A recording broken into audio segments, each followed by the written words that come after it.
지역의 이슈를 풀어봅니다. 헬로 이슈 토크입니다. 부천시의회가 진통 끝에 후반기 원구성을 마무리했습니다. 이로써 제9대 부천시의회 후반기 의정활동 본격적으로 시작됐는데요. 후반기 부천시의회 과제는 무엇인지 짚어보겠습니다. 또 이번 임시회에서는 눈길을 끄는 조례안이 상정됐습니다. 주민 발의로 이루어진 공공의료원 설립 및 운영에 관한 조례안인데요. 과연 후반기 의회에서 성과를 이끌어낼 수 있을지 부천시의회 박찬희 더불어민주당 의원, 광내경 국민의힘 의원 자리했습니다. 안녕하세요. 안녕하세요. 네, 후반기 원구성에 고비가 많았습니다. 진통 끝에 이제 원구성이 마무리가 됐는데요. 광내경 의원께서는 행정복지위원장으로, 또 박찬희 의원께서는 예결위원장으로 선출이 됐습니다. 먼저 이번 원구성 좀 어떻게 평가하십니까? 네, 원구성하는 과정 중에 좀 어려움도 있었고 시간도 오래 걸렸고 파행 사태도 겪고 매끄럽지 못했습니다. 우선 그런 점에 대해서 사과드리고 유감이라고 생각합니다.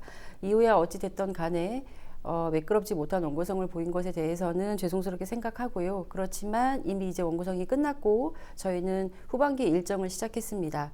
본회의를 지난번 임시회를 통해서 상임위에서 조례안건들도 처리했고 굵직굵직한 조례안들이 있어서 이것을 잘 만들어내는 데 조금 더 집중해야 될 거라고 생각합니다. 네, 곽 의원께서는 어떻게 생각하십니까? 네, 일단 국민의 입장에서는 좀 유감을 표시 안 할 수가 없고요. 우리 주민들에게는 또 부천 시민들에게는 죄송하다는 말씀을 좀 더불어 드리는데, 일단 우리 원구성 자체가 그 도교위 위원장을 잘 선출되지 못하는 그 과정이 있으면서 우리 약속된 그 원칙이라고 하는 약속된 당초 약속이 특별위원회 중 예결위원장과 윤리위원장은 각각 야당에서 1년, 여당에서 1년, 1년 이내에서 경련으로 하고 그 2년을 하기로 했거든요. 근데 그리고 윤리위원회는 2년 한 번씩 돌아가면서 하기로 했는데 지금 3년 내리 더불어민주당에서 하고 있습니다. 이런 부분에 대한 근본적인 원칙이 깨진 것에 대해서 이번 하반기 의회에 들어와서 이 풀리지 않았던 매듭을 한번 풀자고 또 제안했으나 그 부분이 잘 되지 않았고, 그래서 3년차 예결위원장에 이렇게 자리에 계시는 박찬희 위원장님이신데도 불구하고 말씀을 드린 이유는 의회는 항상 원칙과 그 합의된 약속을 지켜야 되고, 합의된 약속이 어떤 상황에 따라 달리 바뀌는 것은 옳지 않다라는 지점을 분명히 지적하고 넘어가겠습니다. 네, 원구성에 대한 평가 좀 들어봤는데요. 이 본격적인 이제 후반기 의정 활동이 시작이 됐는데 후반기 시의회 차원에서 좀 가장 중점을 두고 이제 풀어야 할 과제 좀 어떻게 보십니까? 네, 말씀하신 대로 후반기입니다. 이제 상반기에 2년의 의정 활동을 통해서 이제 각자의 의원들이 자신의 결과물도 만들어내야 하고, 그리고 9대 의회라는 의회 전체의 결과물에도 조금 더 집중해야 할 것 같습니다. 시민을 위한 정책을 펼친다는 데는 이견이 있을 수 없고요. 그렇지만 각자 다른 입장에서 사안을 바라보기 때문에 충돌도 있을 수 있고 서로 다른 의견들을 조율하는 과정이 꼭 필요할 것 같습니다. 그렇지만 또 시민을 위한 정책이라고 판단이 들면 의회가 집행부를 감시하고 견제하는 기능에는 여야를 구별하지 않고 힘을 합쳐서 의회의 본연의 역할에 조금 더 충실해야 할 것 같습니다. 네, 후반기 시의회 차원에서 가장 좀 중점을 두고 바라봐야 하는 과제들 좀 어떻게 보십니까? 저는 전반기에 가장 우리 의회가 부족했던 지점이라고 한다면 정책의 중심이 좀 아니었다라는 지점이 저희한테는 따가운 시선으로 들어왔고요. 그래서 그 부분에 대한 만회를 하반기에라도 해야 우리가 그 역할을 하는 도리라고 생각합니다. 뭐 예를 들어서 지금 가장 큰 현안들이 쌓여 있는 부분들에 대해서는 그동안 계속 진행하던 일들이 하나도 공론화되지 않았거든요. 영상문화단지 문제, 자원순환센터 문제, 뭐 대장동 산업단지에 대한 문제, 뭐 등등 여러 가지 문제들이 단 한 번도 공론화돼서 우리가 서로 의견을 나눈 적이 없어요. 그 이례적으로 이런 적은 없었거든요. 네. 문제가 있어서 어떤 문제를 풀어내기 위해서는, 그리고 그 정책의 과제들을 수행하기 위해서는 시의 집행부에서 먼저 그 아젠다를 던지고 그것에 대해서 의회에서도 신랄하게 이 얘기 듣고, 그리고 시민들의 의견까지 총망라해서 어떤 정책의 결정 과정이 있어야 되는데 그것들이 부족했다는 게 전반기 의회뿐만 아니라 집행부에 대한 지적이 될 것 같고요. 그래서 그 부분의 정책 중심의 하반기 의회가 되는 것이 저는 옳다고 보고, 그 안에서 개인의 역량을 발휘하는 것은 의원님들마다의 그런 역량을 좀 발휘해 주셨으면 좋겠는데, 문제는 이 아젠다들을 집행부가 빨리 꺼내야죠. 꺼내서 의회에 던져주고 시민들의 의견도 듣고 전문가 의견을 듣는 그런 공론화장이 좀 마련됐으면 시급하게 여러 가지 산적한 문제들을 마련해 주었으면 좋겠습니다. 네, 주요 과제들 좀 짚어봤는데요. 이번 임시회에 상정된 조례안 가운데서 네. 이 공공병원 설립에 관한 주민 발의 조례안이 있습니다. 이 총선 때마다 사실 단골로 좀 나오는 공약이고요. 또 지난 5월에도 이 조례안이 올라왔는데 네. 이게 심사에선 빠졌습니다. 이게 왜 이렇게 좀 지연이 된 건지, 오랜 시간이 걸린 건지 궁금하거든요. 일단은 2024년 1월 3일, 올해 1월 30일 날 예. 주민 청구가 발의됐고요. 그 중에 청구권자가 8,290명 중에 예. 다 유효수를 우리가 검증을 하거든요. 그래서 5,901명으로 확인돼서 그게 4월 달 임시회, 4월 30일 날 운영위원회 회부되었고 운영위원회에서 통과됐습니다. 그래서 5월 1일 날 청구인 조례가 다시 의장으로 바뀌거든요. 의회 그 규정상. 예. 그래서 의장이 5월 1일 날 발의를 해서 행정복지위원회에 5월 1일 날 안건이 회부됐어요. 예. 근데 그 5월 달에 5월 8일이 바로 그 회기 일정이었거든요. 예. 그래서 7일간의 일정, 그러니까 5월 8일을 빼면 2, 3, 4, 5, 6, 5일 동안 그리고 예. 그 안에 주말이 껴 있었어요. 예, 그러니까 예. 이 조례에 대해서 심사할 수 있는 검토 보고서를 작성하고 자료를 수집하고 우리 전문위원들이 그걸 통해서 검토 보고서를 작성해서 의원들에게 주는데 검토할 수 있는 기간이 물리적으로 짧아서 5월 회계는 상정되지 않았고요. 예. 그래서 6월 회계 상정을 시키려고 했는데 6월 회기다 보니 7월 달에 바로 하반기 원구성이 예. 이어져 있어요. 그래서 예. 이미 상임위원들이 다 바뀌는 예정이 되어 있었기 때문에 이렇게 또 바뀌어서 또 심사를 거듭하고 또 의견이 다를 수 있으니 7월 달에 하반기 원구성이 완료되면 하반기에서 이 심사를 해줬으면 좋겠다라고 예. 해서 그렇게 논의가 돼서 6월 달에는 상정되지 않았고요. 네네네. 그래서 7월 달에 임시회가 되자마자 공공의료원에 관한 조례를 꺼냈습니다. 예. 그래서 어떻게 보면 외부의 시선으로 볼 때는 늦어지고 왜 안 올리려고 하는 측면이 있지 않았나라고 하지만 그런 건 아니고요. 의회 일정과 그 하반기 의회 구성으로 인한 그런 불가피한 사정들이 좀 있었다는 걸 말씀드리고 싶습니다. 네, 알겠습니다. 네. 그런데 조영익 시장의 경우에도 지난 선거에서 이 부천 시립병원 건립을 공약으로 내걸었습니다. 그렇다면 이게 공공의료원 설립의 우호적인 입장 아닌가요? 일단 공약이니까 공약을 그렇죠. 추진하기 위한 이제 절차들을 지금 이행 중이고요. 그래서 예. 작년 6월부터 12월까지 타당성 연구 용역을 추진했습니다. 용역의 결과가 나왔는데 미충족 필수 의료 시설 예를 들면 재활이나 정신건강 등의 영역에서 보면 필요하지만 예. 전체적으로는 그 타당성이 조금 부족한 것으로 판단이 됐습니다. 그렇지만 공공의료원이라는 것이 지자체의 결정만으로 한다 예. 안 한다를 결정할 수는 없는 상황이고 국가 의료정책의 방향성, 의료 환경의 변화 그리고 그것의 근간을 이루는 인구구조의 변화 같은 것들이 계속 이제 모니터링되고 예. 그런 부분을 좀 더 추후에 상세하게 검토해서 신중하게 추진하겠다는 입장에는 변함이 없습니다. 그러니까 공약을 폐지했다. 공약을 이행하지 않겠다. 이렇게 말하는 것은 지금은 조금 시기상조고요. 그 과정들을 하나하나 절차들을 진행해 나가고 있는 상황입니다. 네. 네.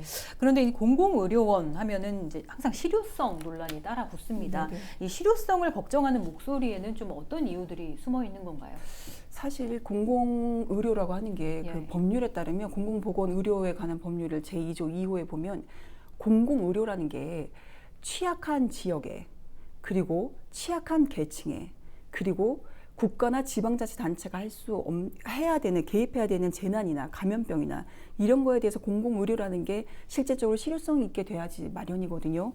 그래서 지금 우리 주민들께서는 공공의료를 설립해서 감염병이나 이런 재난에도 좀 대응을 해주고 좀 취약계층에 대한 대응이 좀 필요하다라고 예. 생각을 하시는데 사실상 공공의료의 가장 핵심은 실효성이 있으려면 의료진과 시설의 양질의 시설 그리고 양질의 인력 이런 것들이 다 충족이 되어야지 이 병원을 차려놓는다고 답이 아니거든요. 예. 병원에 사람이 와야 되고 그 의료진이 다 충원이 되어야 되고 장비들도 최신으로 갖다 놔야지만 그 병원이 활성화될 수밖에 없는 시설인 거잖아요. 예. 그러니까 이런 모든 것이 다 완비가 되었을 때 해야 되는데 그런 부분에서 과연 의료진의 충원이 가능할까? 그리고 장비의 시설이나 이런 게 적재적소에 공공이 투입할 수 있는 인력이나 재력이나 재원이나 이런 것들이 정말 우리가 가능한 범위 안에 들어가 있을까 여러 가지를 예. 심도 깊게 저는 검토하고 해야 실효성 논란이 없어질 것 같고요. 거기에 기반은 근본적으로 아까도 말씀드렸지만 우리가 재원에 대한 문제는 걱정하지 않을 수가 없습니다. 그러므로 취약한 지역에 그리고 취약한 계층에 그리고 취약한 어떤 그 감염병이나 재난에 대비하기 위해서는 이런 부분들을 어떻게 할지를 하나하나 두고 고민을 해야 될 부분이라고 봅니다. 그래야 실효성도 높아질 거라고 봅니다. 네, 그런데 이제 하지만 이제 부천의 경우 인구 대비 병상 수가 초과하기 때문에 즉 경제성이 없다는 지적에 대해서 시민추진위원회에서는 이 경제성 평가를 부천시가 애초에 잘못된 정보로 경제 타당성을 분석했다고 지적을 하고 있습니다. 이런 지적에 대해서는 좀 어떻게 보십니까?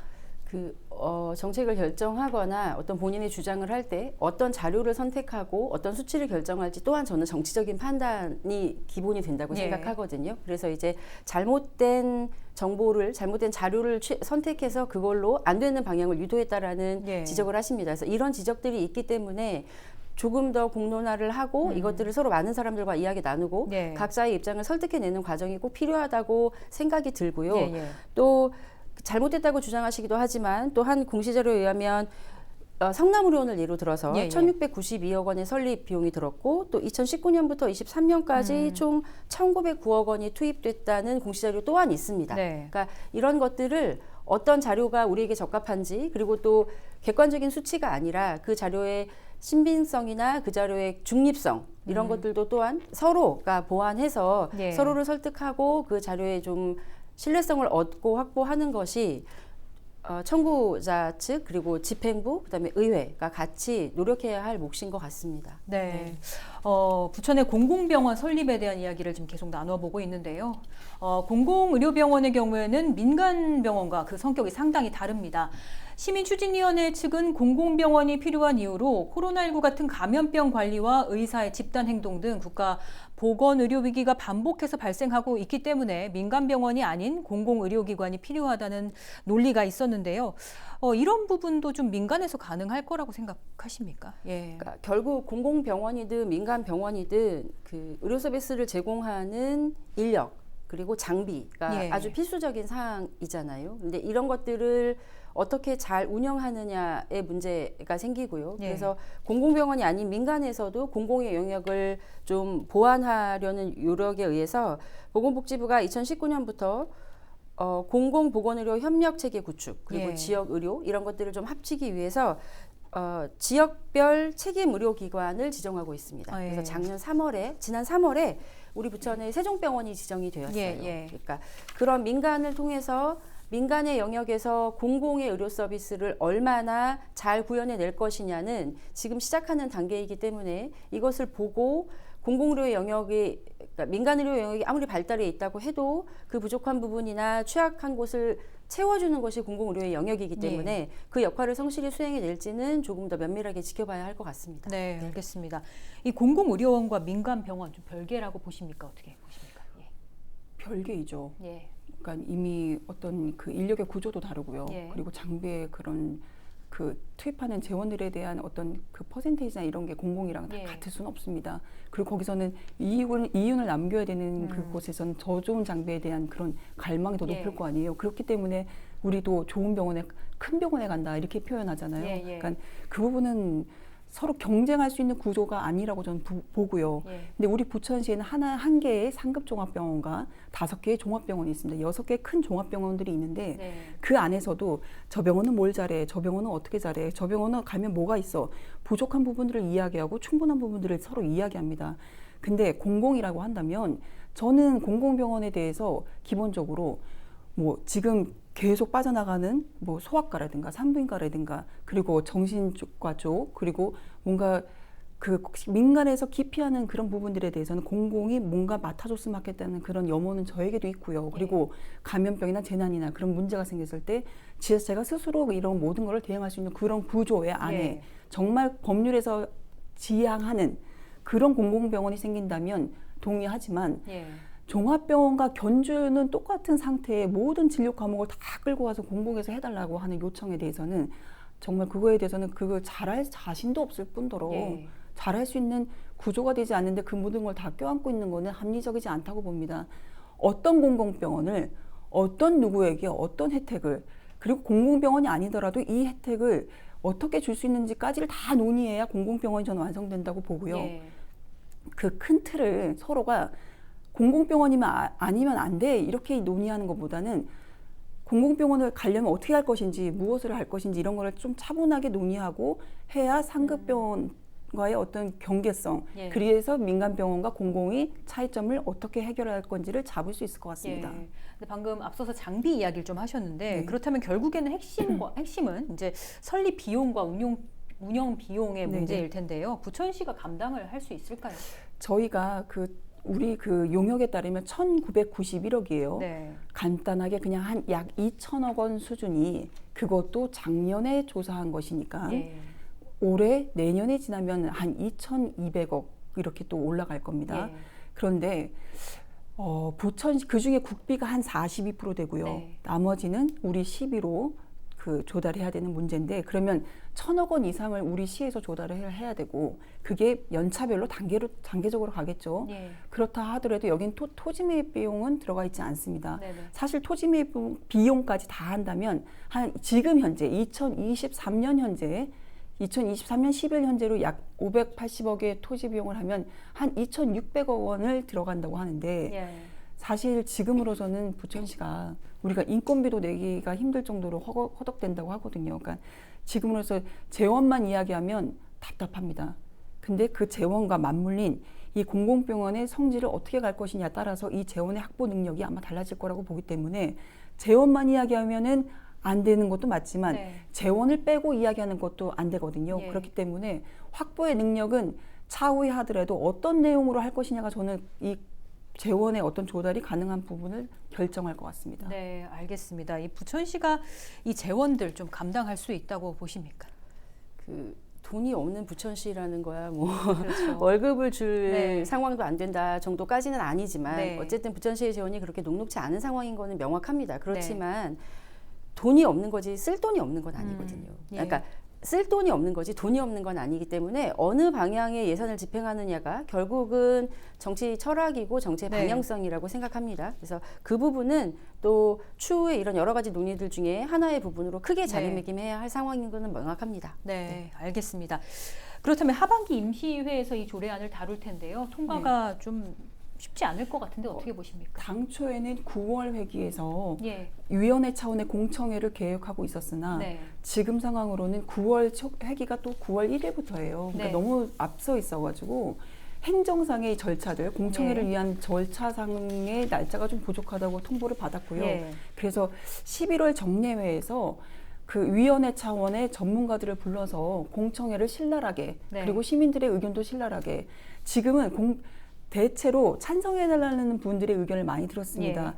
이제는 잔성하는 분들, 반대하는 분들, 전문가들의 의견, 그리고 집행부의 의견, 그리고 네. 정부의 의견 모두 취합하여 이 공공병원에 대한 이야기를 좀 진행할 예정이고 그렇게 될 때 좀 신랄하게 서로의 비판을 받고 그래서 조례도 가늠한 조례가 될 수 있도록 그렇게 예. 수정 의결이 될 가능성이 높거든요. 가늠한다는 거는 재원을 포함하여서고 예. 그리고 모든 시민들의 의견도 찬반 의견도 다 포함하여 수정 의결될 가능성이 있을 것 같습니다. 네. 근데 11월에 당장 통과되거나 이렇다고 약속드리기는 어렵지만요.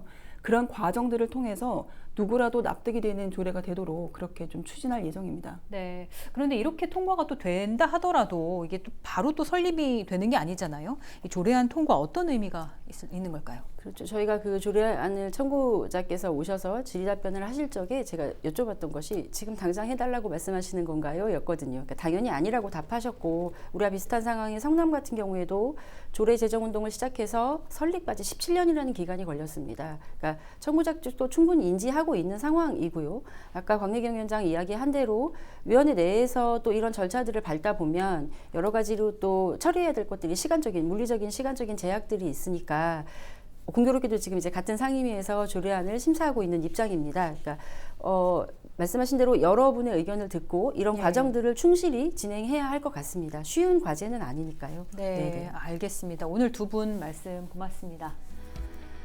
네, 헬로 이슈 토크 오늘 순서는 여기까지입니다.